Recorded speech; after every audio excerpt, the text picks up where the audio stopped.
You know that feeling when your own parents look at you like you are the biggest disappointment in the family. Well, that was my reality every single day, growing up in our Beverly Hills mansion.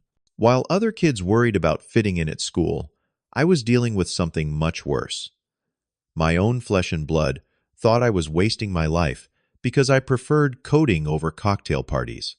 They called me the family embarrassment, the son who chose computers over connections. Little did they know, their nerdy son would soon become their biggest nightmare. Before I tell you how I proved them wrong, let me know where you are watching from, and hit that like button if you have ever felt underestimated by your own family. Trust me, this story gets wild, and you will want to stick around to see how the tables completely turned. My name is Leon, and I grew up in what most people would consider paradise. Our house in Beverly Hills had everything you could imagine. A swimming pool that looked like something out of a magazine, 3 luxury cars sitting in our circular driveway, and enough square footage to house a small village. My father, Richard, was the CEO of a massive real estate company that dealt with million-dollar properties like they were candy. My mother, Diana, ran her own marketing firm and could sell ice to people living in Alaska. But here is the thing about my parents. They believed in one path to success and one path only: business. Traditional, old-school handshake deals and networking events kind of business. To them, if you were not wearing a suit and talking about quarterly profits, you were not serious about life. Me, I was the complete opposite of everything they represented. While other kids my age were playing football or going to parties, I was in my bedroom learning Python and Java. I taught myself to code when I was 12 years old, and by the time I turned 16, I could build websites that looked better than what some companies were paying thousands for. My bedroom looked like what my mother called a cave. I had multiple monitors set up on a desk that took up half the room, empty pizza boxes stacked in the corner because I would forget to eat when I was deep in a coding session, energy drink cans lined up like soldiers because sleep was optional when you were building something amazing. My dream was simple. I wanted to create a startup that would change the world. I wanted to build something that mattered, something that helped people. But every time I tried to explain this to my parents, they would give me that look, the look that said I was living in a fantasy world. Our dinner conversations became war zones. My father would sit at the head of our mahogany dining table, cutting his steak with surgical precision, and ask me about my future plans. When I mentioned anything related to technology or coding, his face would darken like storm clouds. "When will you grow up and be realistic, Leon?" he would say, not even looking up from his plate. "Tech nerds don't make real money, son. They work for people like me." My mother would nod in agreement, her perfectly manicured fingers wrapped around her wine glass. "Darling, we have connections at Harvard Business School. You could have a guaranteed future in corporate America. Why throw that away for this computer hobby?" The word hobby hit me like a punch to the gut every single time. This was not a hobby. This was my passion, my calling, my everything.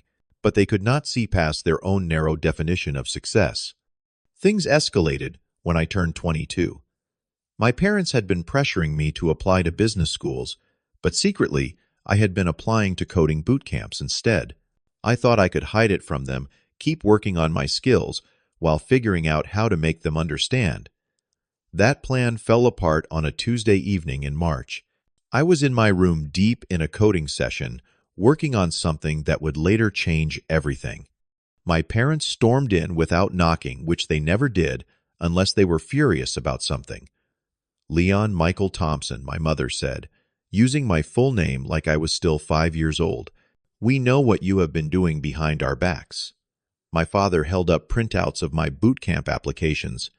His face was red with anger and disappointment. "This is how you repay us." By lying and sneaking around like a child, my mother looked around my room with disgust. "Look at this mess.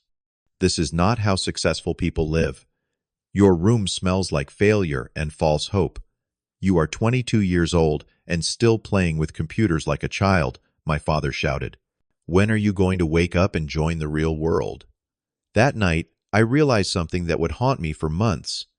My own parents did not just disagree with my choices, they were ashamed of me. I thought things could not get worse after that confrontation, but I was wrong.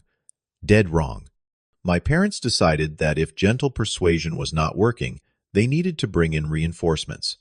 They organized what they called an intervention, but what felt more like a public execution of my dreams. It happened on a Sunday afternoon in our living room. The same living room where I used to watch cartoons as a kid, now transformed into a courtroom where I was both the defendant and the evidence of failure. My parents had invited their closest friends, all successful business people who shared their traditional views on career and life. I had spent weeks working on a fitness tracking app, something I was genuinely proud of. It had features that I had never seen in other apps, and I thought maybe, just maybe, if I could show them something tangible, they would start to understand. I set up my laptop on the coffee table, my hands shaking slightly as I opened the application. "I want to show you all something I have been working on," I said, trying to keep my voice steady. "This is a fitness app that helps people track their workouts and nutrition in ways that no other app currently does." My father barely glanced at the screen. "Nobody makes money from silly apps, Leon. These are distractions, not businesses." But I pressed on, explaining the features, the user interface, the potential market. I had done my research. I knew there was demand for this kind of application, but their faces remained stone cold, unmoved by my passion or my work. My uncle Marcus, who owned a chain of furniture stores, leaned back in his leather chair and shook his head. "Leon, coding is a hobby, not a career for people like us. You come from money, son.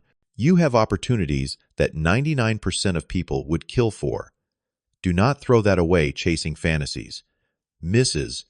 Patterson, my mother's business partner and longtime family friend, reached over and patted my hand like I was a confused child. "Darling, you are too smart to waste time on this computer nonsense. Your parents are trying to help you build a real future." Each word felt like a knife to my chest. These were people who had watched me grow up, who had celebrated my birthdays and graduation. Now they were sitting in my living room, telling me that my dreams were worthless. The worst part was not the criticism. It was the pity in their voices. They genuinely believed they were helping me by crushing everything I cared about. They thought they were saving me from inevitable failure and disappointment. My parents saved their ultimatum for after everyone left. We stood in the same living room, but now it felt like a battlefield. My father crossed his arms and delivered the final blow. "Choose Leon, business school in the fall, or find your own way in the world. We will not continue to support this delusion." That night, I lay in bed staring at the ceiling, questioning everything. Was I really living in a fantasy? Were they right about me being naive and unrealistic? Maybe I should just give up and follow their path. At least then, I would have their love and approval back. But then something incredible happened. My app, the one they had dismissed as worthless, started getting downloaded, not just by a few people, but by thousands. Within 1 week, I had 3,000 downloads and was actually making money. Real money. I was so excited I could barely contain myself. I ran downstairs to find my parents in the kitchen, having their morning coffee and reading the newspaper like any other day. "Mom, Dad, you have to see this," I said, pulling up my phone to show them the numbers. "My app has made $3,000 in just 1 week. People are actually paying for something I created." I expected surprise, maybe even a little bit of pride. What I got was worse than their anger had ever been. My father looked at the numbers on my phone screen and laughed. Actually laughed. $3,000, Leon. I make that in an hour of real work. This is exactly what we are talking about. You are celebrating pocket change like you just won the lottery." My mother set down her coffee cup and looked at me with what I can only describe as embarrassment. "This is embarrassing, Leon. What will our friends think when they hear you are bragging about making grocery money from a computer game? That moment broke something inside me. It was not just that they dismissed my success. It was that they were actively ashamed of it. In their world, $3,000 was nothing, even though it represented weeks of 18-hour days, countless lines of code, and the first real validation that my dreams might actually have potential. The next day, they made good on their ultimatum. I came home from a meeting with a potential investor rejection letter in hand to find my belongings packed in boxes by the front door. "We have paid for a small apartment downtown," my mother said, without looking at me. "The lease is for 6 months. After that, you are completely on your own until you come to your senses." My father handed me an envelope with keys and an address. "This is not punishment, son. This is reality. We love you too much to watch you waste your life." As I loaded my boxes into my beat-up Honda Civic, the same car I had been driving since high school while they drove their luxury vehicles, I felt something I had never experienced before: complete and total isolation from the people who were supposed to love me unconditionally. The apartment they had rented for me was in downtown Los Angeles, a 45-minute drive from Beverly Hills, but it might as well have been on another planet. It was a studio apartment, which meant my bed, kitchen, and living room were all the same space. The total square footage was probably smaller than my walk-in closet back home. I set up my computer equipment on a card table I bought from a thrift store. My multiple monitor setup had been reduced to my laptop and a second-hand monitor that flickered if you bumped the desk too hard. My gourmet kitchen back home had been replaced by a mini fridge and a hot plate that took 20 minutes to boil water for ramen noodles. For the first few weeks, I lived off my savings and the small amount of money my app was generating. But as the rejection letters from investors started piling up and my bank account started shrinking, something dark started creeping into my thoughts. Maybe they were right. Maybe I was just a naive kid who had gotten lucky with a small success and mistaken it for proof of a viable future. Maybe I should call them, apologize, and beg them to let me come home and apply to business school like they wanted. The lowest point came on a Thursday evening in late spring. My laptop was overheating constantly, and I could not afford to fix it or replace it. I had been eating nothing but ramen noodles and peanut butter sandwiches for 2 weeks straight. My app downloads had plateaued, and the money coming in barely covered my rent and utilities. I was sitting on my mattress on the floor, laptop balanced on my knees, when I received an email that would normally have been routine bad news. Another investor had passed on my app, but this time they included feedback that cut deep. While the application shows promise, the developer appears to lack the business experience and professional network necessary to scale this into a viable company. We recommend the creator consider partnering with established business professionals or seek traditional employment in the tech sector. I closed my laptop and stared at the wall of my tiny apartment. In the silence, I could hear my father's voice echoing in my head. "Tech nerds don't make real money, son. They work for people like me." Had I just proved his point? Was I destined to work for someone else, to be the employee rather than the entrepreneur? Was this shabby apartment and my diet of cheap carbohydrates the reality of chasing dreams without family money and connections? But then somewhere in that darkness, something shifted. Maybe it was exhaustion, or maybe it was clarity, but I realized something crucial. I was not trying to prove my parents wrong anymore. I was not coding to show them they had made a mistake. I was doing this because I loved it, because I believed in it, because it was who I was supposed to be. That night, I made a decision that would change everything. I took what remained of my savings money I had been hoarding for rent and food and invested it in better equipment. I bought a refurbished desktop computer that could handle serious development work. I purchased software licenses and development tools that would let me build something truly professional. For the next 3 months, I lived like a monk. I worked 18-hour days, taking breaks, only to sleep and eat whatever was cheapest. I redesigned my app from the ground up, adding features that no other fitness app had ever attempted. The breakthrough feature was an AI-powered personal trainer that could adapt to individual users and provide real-time feedback based on their performance data. The work was grueling. There were nights when I would code until sunrise, catch 3 hours of sleep, and start again. My eyes burned constantly from staring at screens.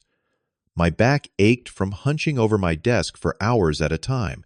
But for the first time in months, I felt like I was building something that mattered. Then it happened. A fitness influencer with 2 million TikTok followers discovered my app and made a video about it. Not a sponsored post, not a paid promotion, just genuine excitement about the AI trainer feature. She called it the most innovative fitness app I have ever used and demonstrated how the AI had helped her break through a workout plateau. The video went viral overnight. Within 24 hours, my app went from a few hundred downloads per day to tens of thousands. My phone was buzzing constantly with notification sounds I had never heard before. App Store rankings, revenue numbers, user reviews, everything was climbing at a pace that seemed impossible. Within 1 week, I was making more money per day than my parents had given me for monthly allowance growing up. Within 2 weeks, I was earning more than most people make in a year. The numbers were so surreal that I kept checking my bank account to make sure it was not some kind of mistake. But the real validation came when major tech companies started reaching out, not to reject me or give me feedback, but to acquire my app. Suddenly, I was fielding calls from Silicon Valley executives who wanted to schedule meetings to discuss buying my company. The negotiation process was unlike anything I had ever experienced. These were not the family friends who had dismissed my dreams as childish fantasies. These were serious business people who understood technology, who saw the potential in what I had built, who spoke my language. After 2 weeks of meetings and negotiations, I signed a deal to sell my app for $2.5 million. $2.5 million. The number was so large, it did not feel real. I had gone from eating ramen noodles in a studio apartment to being a millionaire in less than 6 months. But as I sat in my apartment that night, staring at the signed contract, I realized something important. The money was not the real victory. The real victory was that I had proven to myself that my instincts were right, that the passion I felt, the vision I had, the dreams my parents had called unrealistic, were actually the most realistic things in my life. Now came the hard part. It was time to go home and have a conversation that was 6 months overdue. I spent 3 days preparing for what I knew would be the most important conversation of my life. I bought new clothes, nothing flashy or expensive, just professional attire that would command respect. I rented a Tesla for the day not to show off, but because I wanted to arrive with confidence and presence. I practiced my speech in front of the bathroom mirror until I had memorized every word. I wanted to be calm, confident, and powerful without being cruel or petty. This was not about revenge. This was about truth. The drive to Beverly Hills felt longer than usual, even though I had made the trip countless times over the past 6 months. As I pulled into the circular driveway of my childhood home, I noticed my hands were not shaking. For the first time in years, I felt completely sure of myself. My mother answered the door, and her eyes immediately went to the Tesla parked behind me. "Leon, where did you get money for that car?" "We need to talk," I said simply. "Living room. Now, get Dad." The tone in my voice must have conveyed something she had never heard before, because she did not argue or ask questions. She just nodded and called for my father. We sat in the same living room where they had staged their intervention months earlier. The same furniture, the same lighting, but everything felt different. I was different. "I have something to tell you both." I began, my voice steady and clear. "Remember my little app, the one you said was worthless, the one that embarrassed you when I made $3,000. They both nodded, probably expecting me to admit failure, and asked to come home. Last month, I sold that app to a major tech company for $2.5 million. The silence that followed was deafening. I watched as the information processed across their faces. Confusion first, then disbelief, then something that looked almost like fear. My father was the first to speak. 2.5 million. From that little app. Not so little anymore, Dad, I replied calmly. I pulled out my phone and showed them the bank statements, the signed contracts, the official documentation that proved this was not some elaborate joke or fantasy. My mother's hand went to her chest like she was having trouble breathing. Leon, this cannot be real. People do not just make millions of dollars from computer programs. Actually, Mom, they do. Every single day. The world has changed while you were not paying attention. I stood up and walked to the window that looked out over their perfectly manicured garden. I am not here to gloat or to make you feel bad. I am here to tell you what happens next. I turned back to face them, and for the first time in my life, they were hanging on my every word. I am starting my own technology company.